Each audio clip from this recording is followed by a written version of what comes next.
नमस्कार, MB news म्हणजे महाराष्ट्रातील बातमीपत्रामध्ये आपले स्वागत आहे। आमच्या चॅनलला नवीन असाल तर सबस्क्राइब करायला विसरू नका। तर बघूया आजची विशेष बातमी।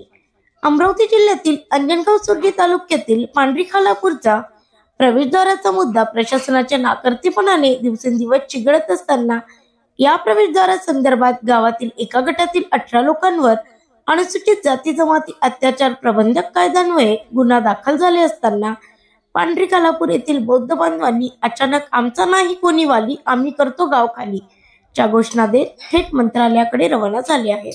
अमरावती जिल्ह्यातील अंजनगाव सुर्जी तालुक्यात येत असलेल्या पांढरी खालापूर येथील बौद्ध समाजाच्या बांधवांनी गावातील काही समाजकंटकांनी जातीवाद करत बहिष्कार टाकल्याने गाव सोडण्याचा निर्णय घेऊन बुधवार 6 मार्च रोजी पांढरी खालापूर गावातील समस्त बौद्ध बांधवांनी आपल्या मुलांबाळासह पाळीव जनावरांना घेऊन सकाळी 10 वाजता गाव खाली करून अमरावतीच्या दिशेने मुंबई येथे थेट मंत्रालय गाठण्याकरता रवाना झाले व आमचं नाही कोणी वाली आम्ही करतो गाव खाली अशा विविध घोषणा देत आक्रमकरित्या जिल्ह्यातील अंजनगाव सुर्जी तालुक्यातील पांढरी खालापूरच्या बौद्ध बांधवांनी गाव सोडत अमरावतीच्या मार्गाने थेट मुंबई गाठत असल्याची खळबळजनक बातमी समोर आली आहे।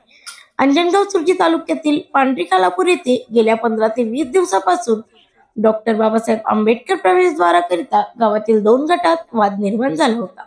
त्यावर जिल्हाधिकारी यांनी मध्यस्थी करत वाद मिटवून गाव शांत करण्यात आले होते। प्रवेशद्वाराकरिता सुरू असलेला संघर्ष हा गेल्या 15 ते 20 दिवसापासून सुरू असतानाच काही नागरिकांनी बौद्ध बांधवावर गावात बहिष्कार टाकल्याने पांढरी खालापूरच्या बौद्ध बांधवांनी आपल्या मुलाबाळासह मुंबईकडे रवाना होऊन गाव खाली केले असून थेट मंत्रालयात आंदोलन करणार असल्याचे सांगण्यात येत आहे। ब्युरो रिपोर्ट एमबी न्यूज महाराष्ट्रातील बातमीपत्र अंजनगाव सुर्जीवरून आमचे प्रतिनिधी सुजित काठोडे।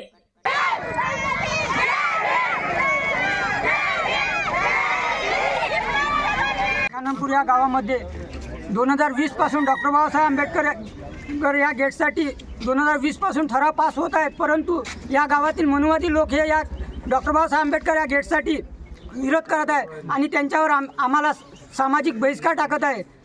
बहिष्कार टाकून सुद्धा आमच्यावर खूप अन्याय होत आहे। आम्हाला कोणत्याही प्रकारची अनुमती देत नाही। आम्हाला दुकानात बंदी आहे, किराणा चक्कीवर कोणी येऊ देत नाही, कामावरून लोकांना काढून टाकण्यात आले। तसेच कोणतीही सूचना न देता आम्ही गाव सोडून जाण्याचा निर्णय घेतला असता आमच्या गावामध्ये संचारबंदी लागू केली। संचारबंदी लागू करत असताना आमच्या गावात कोणतीही पूर्वसूचना त्यांनी दिलेली नाही। गावामध्ये ज्यांच्यावर अॅट्रॉसिटी गुन्हे दाखल आहे ते गावामध्ये खुलेआम फिरत आहे। पोलीस प्रशासन सुद्धा त्यांना साथ देत आहे। पोलीस प्रशासन सुद्धा त्यांच्यासोबत जाऊन फिरत आहे आणि गावामध्ये संचारबंदी लागू असताना सुद्धा ग्रामसभेचे नियोजन केले आहे।